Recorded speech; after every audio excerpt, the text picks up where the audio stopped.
ತುಳುನಾಡಿನ ಅಸ್ಮಿತೆ ಹಾಗೆಯೇ ನಂಬಿಕೆಯ ಮೇಲೆ ಎಸ್ಇಝೆಡ್ ಅಧಿಕಾರಿಗಳು ಸವಾರಿ ಮಾಡ್ತಾ ಇದ್ದಾರೆ. ತುಳುನಾಡಿನ ಆರಾಧನೆ ಹಾಗೆ ದೈವಾರಾಧನೆಯ ಮೇಲೆ ಅವರು ಒಂದು ಕಡೆಯಿಂದ ಸವಾರಿ ಮಾಡ್ತಾ ಇದ್ದಾರೆ, ಇನ್ನೊಂದು ಕಡೆಯಿಂದ ದೈವಾರಾಧನೆಗೆ ಇವರ ಪರ್ಮಿಷನ್ ಬೇಕಂತೆ.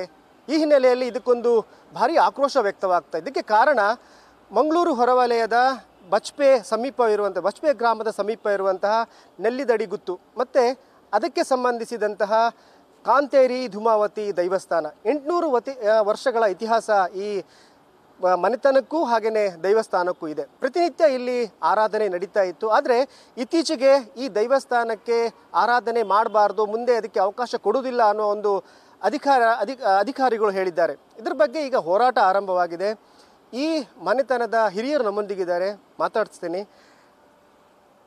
ಇಷ್ಟು ವರ್ಷ ನಿಮ್ಮ ಮನೆತನ ಈ ಧೂಮಾವತಿ ದೈವವನ್ನು ಪೂಜಿಸ್ಕೊಂಡು ಬಂದಿದೆ, ಆರಾಧಿಸ್ಕೊಂಡು ಬಂದಿದೆ. ಆದರೆ ಈಗ ಈ ಅಧಿಕಾರಿಗಳು ಇದಕ್ಕೆ ಅವಕಾಶ ನಿರಾಕರಿಸ್ತಿರೋದು ಯಾಕೆ? ಈ ಪ್ರಶ್ನೆಯನ್ನು ನೀವು ನಮಗಿಂತಲೂ ಅವರಲ್ಲಿ ಕೇಳಿಕೊಳ್ಳುವುದು ಸೂಕ್ತ. ಯಾಕೆ ಹೇಳಿದರೆ, ನಮಗೆ ನೆಲ್ಲಿದಡಿಗುತ್ತು ಮನೆತನದವರಿಗೆ ಯಾವತ್ತೂ ಅಂಥ ಭಾವನೆಯೂ ಮೂಡಲಿಲ್ಲ, ಅಂಥ ಯೋಚನೆಯನ್ನು ನಾವು ಮಾಡಲೇ ಇಲ್ಲ. ಯಾಕೆಂತ ಹೇಳಿದರೆ ಅದು ನಮ್ಮದೊಂದು ಆರಾಧ್ಯ ದೈವ ಅಂಥೇಳಿ ನಾವು ಪ್ರಾರ್ಥನೆ ಮಾಡುವಂಥದ್ದು.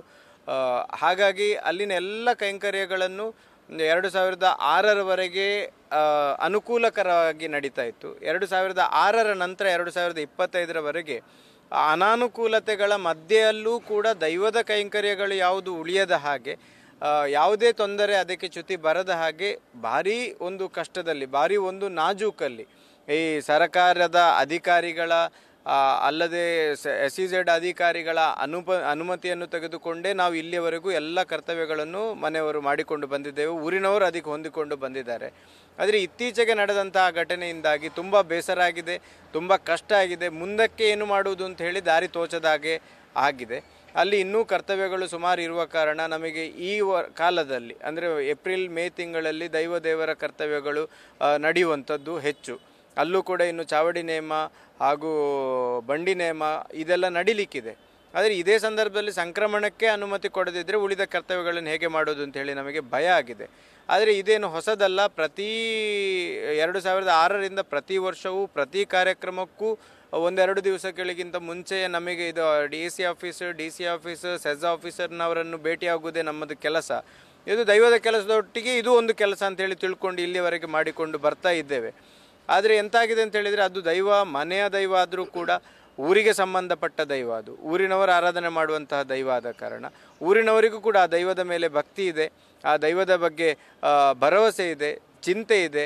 ಹಾಗಾಗಿ ಇದೆಲ್ಲವನ್ನು ಪರಿಗಣಿಸಿಕೊಂಡು ಸರ್ಕಾರ ಇದಕ್ಕೆ ಏನಾದರೂ ಒಂದು ಒಳ್ಳೆಯ ನಿರ್ಧಾರವನ್ನು ತೆಗೆದುಕೊಂಡು ದೈವದ ಆರಾಧನೆಗೆ ಒಂದು ಅವಕಾಶವನ್ನು ಮಾಡಿಕೊಡಬೇಕು. ಯಾಕೆ ಹೇಳಿದರೆ, ಈ ಕಳೆದ 2-3 ತಿಂಗಳ ಹಿಂದೆ ಇಟ್ಟಂಥ ಪ್ರಶ್ನಾ ಚಿಂತನೆಯಲ್ಲಿ ದೈವ ಇಲ್ಲಿಂದ ಏನೇ ಆದರೂ ಅಲ್ಲಾಡುವುದಿಲ್ಲ, ಇಲ್ಲಿಂದ ದೈವವನ್ನು ನಿಮಗೆ ಕೊಂಡು ಹೋಗುವಂಥ ಅವಕಾಶಗಳೇ ಇಲ್ಲ. ಅಂತೂ ಇಲ್ಲಿ ದೈವ ಇಲ್ಲ ಅಂತ ಆಗಬೇಕಿದ್ರೆ ಏನಾದರೂ ಪ್ರಾಕೃತಿಕ ವಿಕೋಪ ಆಗಿ ಇಲ್ಲಿ ಏನೂ ಇಲ್ಲ ಅಂತಾದರೆ ಮಾತ್ರ ನಿಮಗೆ ಇಲ್ಲಿಂದ ದೈವ ಇಲ್ಲ ಅಂತ ಹೇಳ್ಬೋದು ಹೊರತು ನಿಮ್ಮಷ್ಟಕ್ಕೆ ನೀವು ತಗೊಂಡು ಹೋದರೆ ಬರುವಂಥ ದೈವ ಅದು ಅಲ್ಲ. ಅದು ಅದರಷ್ಟಕ್ಕೆ ಬಂದು ಆಯ್ಕೆ ಮಾಡಿದ ಜಾಗದಲ್ಲಿ ನಿಂತಿದೆ. ಹಾಗಾಗಿ ನಿಮಗಲ್ಲಿ ಆರಾಧನೆ ಮಾಡುವ ಅವಕಾಶ ಮಾತ್ರ ಇರೋದು, ಅಲ್ಲದೆ ಸ್ಥಳ ಬದಲಾವಣೆಯ ಅವಕಾಶ ಇಲ್ಲ ಅಂತ ಹೇಳಿ ಆಗಿದೆ.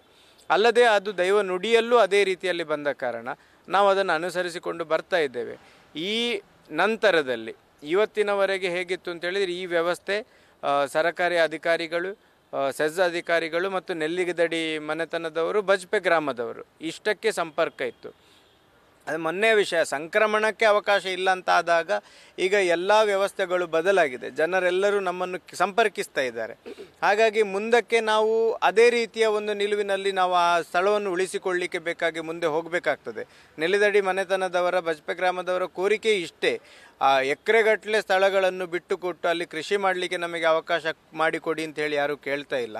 ಆ ದೈವ ನೆಲೆ ಇರುವಂತಹ ಜಾಗ, ದೈವದ ಬಂಡಿಸಾನದ ಜಾಗ, ಅಷ್ಟು ಜಾಗವನ್ನು ದೈವದ ಆರಾಧನೆಗೆ ಬಿಟ್ಟುಕೊಟ್ಟು ಅಲ್ಲಿಗೆ ಹೋಗುವಂಥ ರಸ್ತೆ ವ್ಯವಸ್ಥೆಯನ್ನು ಮಾಡಿಕೊಟ್ಟು, ಈ ಬಿಡುವುದಿಲ್ಲ, ಒಳಗೆ ಹೋಗ್ಲಿಕ್ಕೆ ಬಿಡುವುದಿಲ್ಲ, ಹೊರಗೆ ಬರಲಿಕ್ಕೆ ಬಿಡುವುದಿಲ್ಲ, ಈ ಒಂದು ಜಂಜಾಟದಿಂದ ನಮಗೊಂದು ಮುಕ್ತಿ ಕೊಡಬೇಕು. ಅಲ್ಲ, ಈಗ ವಿಶೇಷ ಆರ್ಥಿಕ ವಲಯ ಅಂದರೆ ಮಂಗಳೂರು ವಿಶೇಷ ಆರ್ಥಿಕ ವಲಯ ಮಾಡಬೇಕಾದ್ರೆ ಸರಿಸುಮಾರು ಒಂದು 2,500 ಎಕರೆ ಭೂಮಿಯನ್ನು ಅವರು ಕ್ಯಾಪ್ಚರ್ ಮಾಡಿಕೊಂಡ್ರು. ಅದ ನಂತರ ಅದಕ್ಕೆ ಪರಿಹಾರ ಕೊಟ್ಟರು.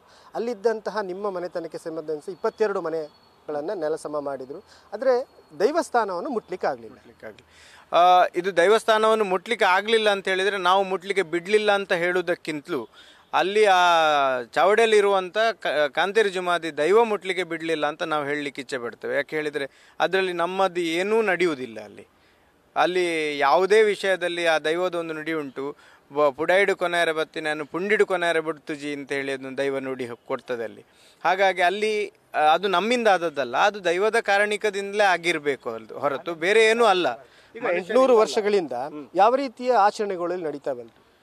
800 ವರ್ಷದಿಂದ ಅಂದರೆ ದೈವಾರಾಧನೆಯೇ ಕೃಷಿ ಹಿನ್ನೆಲೆಯಲ್ಲಿ ನಡೆಯುವುದರಿಂದಾಗಿ ಆ ಕಾಲದಿಂದ ವೈಭವದಿಂದ ನಡೀತಾ ಇತ್ತು.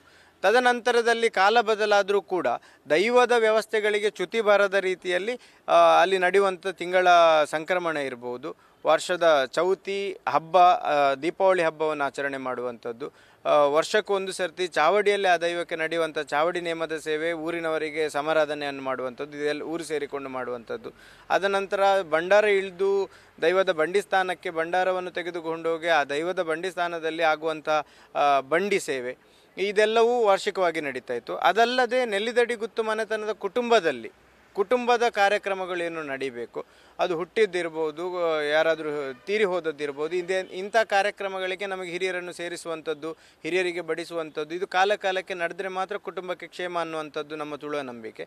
ಆ ನಂಬಿಕೆ ಪ್ರಕಾರ ಏನೇನು ನಡೀಬೇಕು ಅದೆಲ್ಲವೂ ಇವತ್ತಿನವರೆಗೆ ಯಾವುದೇ ತೊಂದರೆ ಅಂತೇಳಿ ಇದೊಂದು ಸಮಸ್ಯೆ ಬಿಟ್ಟರೆ, ಒಳಗೆ ಹೋಗಲಿಕ್ಕೆ ಬಿಡ್ತಾರೋ ಇಲ್ವೋ ಅನ್ನುವಂಥ ಸಮಸ್ಯೆ ಬಿಟ್ಟರೆ ಕುಟುಂಬದ ಐಕ್ಯಮತ್ಯದಲ್ಲಿ ಎಲ್ಲ ಕರ್ತವ್ಯಗಳು ನಡೆದುಕೊಂಡು ಬಂದಿದೆ. ಮುಂದಕ್ಕೂ ಕೂಡ ಅದನ್ನು ನಾವು ನಡೆಸಬೇಕು ಅನ್ನೋದು ದೈವದ ಅಪ್ಪಣೆ. ಆ ಅಪ್ಪಣೆಯ ಮೇರೆಗೆ ನಾವು ಅದನ್ನು ನಡೆಸುವಲ್ಲಿಗೆ ಏನಾದರೂ ಅಡ್ಡಿ ಆತಂಕಗಳು ಬಂದಾಗ ನಾವು ಇವರನ್ನು ಸಂಪರ್ಕಿಸ್ತಾ ಇದ್ದೆವು. ಇದು ಇನ್ನು ಇದೇ ರೀತಿ ಮುಂದುವರಿಯೋದಕ್ಕಿದೆ. ಇದಕ್ಕೊಂದು ಶಾಶ್ವತವಾದ ಪರಿಹಾರ ಬೇಕು. ಸ್ಥಳವನ್ನಲ್ಲೇ ಉಳಿಸಿ, ದೈವದ ನೆಲೆಯನ್ನಲ್ಲೇ ಉಳಿಸಿಕೊಂಡು ನಮಗೆ ಆ ವಿಷಯವನ್ನು ಅಥವಾ ದೈವದ ಕೈಂಕರ್ಯವನ್ನು ಮಾಡುವಲ್ಲಿಗೆ ಒಂದು ಶಾಶ್ವತವಾದ ಪರಿಹಾರ ಬೇಕು ಅನ್ನೋದು ನಮ್ಮ ಕೋರಿಕೆ. ಕಾಂತೇರಿ ದ್ಯುಮಾವತಿ ದೈವದ ಕಾರಣಿಕ ತುಂಬ ಇದೆ. ಆ ಜಾಗದಲ್ಲಿ ಎಲ್ಲವನ್ನ ಕ್ಯಾಪ್ಚರ್ ಮಾಡಿಕೊಂಡ್ರು, ನೆಲಸಮ ಮಾಡಿದರು. ಆದರೆ ಆ ದೈವಸ್ಥಾನವನ್ನು ಮುಟ್ಲಿಕ್ಕೆ ಅಧಿಕಾರಿಗಳಿಗೆ ಇನ್ನೂ ಆಗಲಿಲ್ಲ. ಅದನ್ನು ಬೇರೆ ಕಡೆ ಸ್ಥಳಾಂತರ ಮಾಡಲಿಕ್ಕೂ ಆಗಲಿಲ್ಲ. ಅದು ನಾವು ಹೇಳಲಿಕ್ಕೆ ಅಸಾಧ್ಯ. ಏನೆಂದರೆ ಅದು ಇಷ್ಟರ ತನಕ ದೈವವೇ ಉಳಿಸಿದಲ್ಲ, ಅಲ್ಲದೆ ಬೇರೆ ಯಾರು ನಾವು ಕೂಡ ಉಳಿಸಿದ್ದಲ್ಲ, ಬೇರೆ ಯಾರು ಉಳಿಸಿದ್ದಲ್ಲ.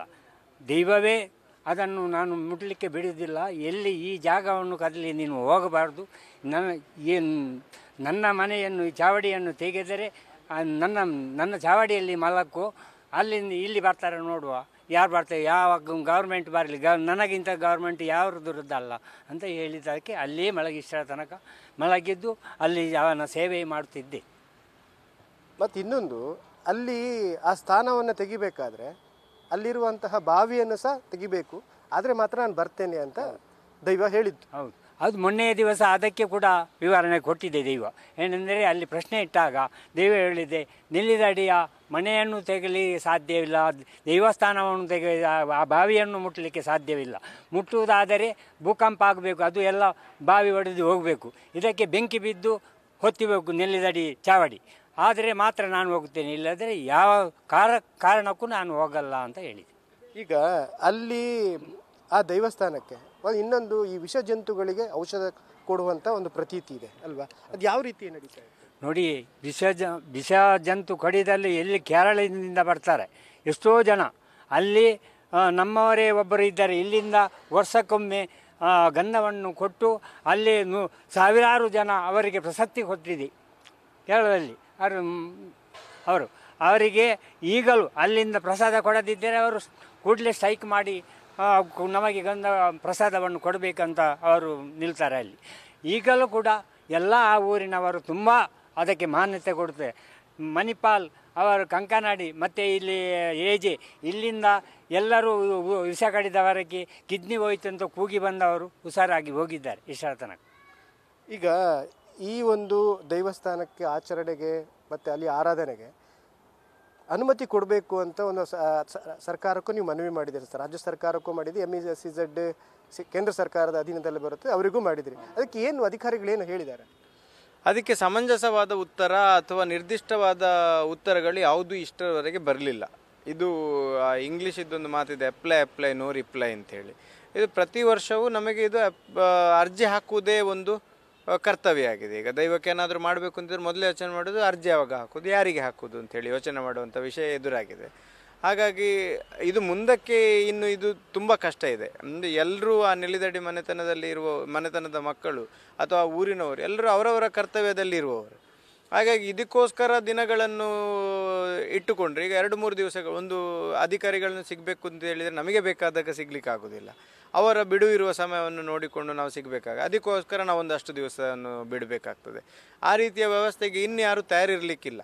ಈಗ ಈ ಒಂದು ಸಮಸ್ಯೆಗೆ ಶಾಶ್ವತ ಪರಿಹಾರವಾಗಿ ನೀವೇನು ಹೋರಾಟ ಮಾಡ್ತಾ ಇದ್ದೀರಾ ಅಥವಾ ಏನು ಒತ್ತಾಯ ಮಾಡ್ತೀರಿ?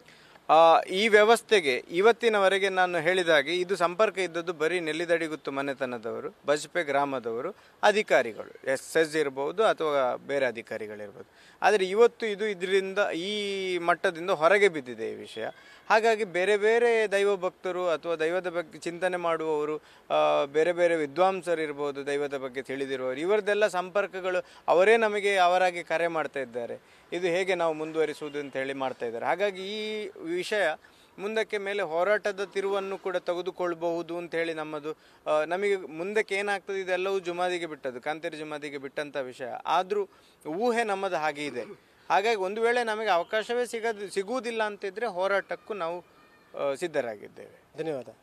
ಇದು ನೆಲ್ಲಿದಡಿ ಗುತ್ತು ಮನೆತನದವರ ಮಾತು. ಒಂದು ಕಾಂತೇರಿ ಧೂಮಾವತಿ ದೈವಸ್ಥಾನಕ್ಕೆ ಆರಾಧನೆಗೆ ಅವಕಾಶ ಕೊಡಬೇಕು, ಏನೀಗ ಸಮಸ್ಯೆ ಆಗಿದೆ ಅದಕ್ಕೆ ಶಾಶ್ವತ ಪರಿಹಾರ ನೀಡಬೇಕು ಮತ್ತು ಆರಾಧನೆಗೆ ಅವಕಾಶ ಕೊಡಬೇಕು. ಒಂದು ವೇಳೆ ಆ ಅವಕಾಶ ಸಿಗೋದಿಲ್ಲ ಅಂತಾದರೆ ಹೋರಾಟಕ್ಕೂ ಮುಂದಾಗ್ತೇವೆ ಅನ್ನೋದನ್ನು ಹೇಳಿದ್ದಾರೆ. ಕ್ಯಾಮ್ರಾಮ್ಯಾನ್ ಪ್ರಶಾಂತ್ ಅವರೊಂದಿಗೆ Kiran Sirsika, News First, Mangaluru. News First ನಿರ್ಭೀತಿಯಿಂದ ನಿಮ್ಮ ಪರವಾಗಿ.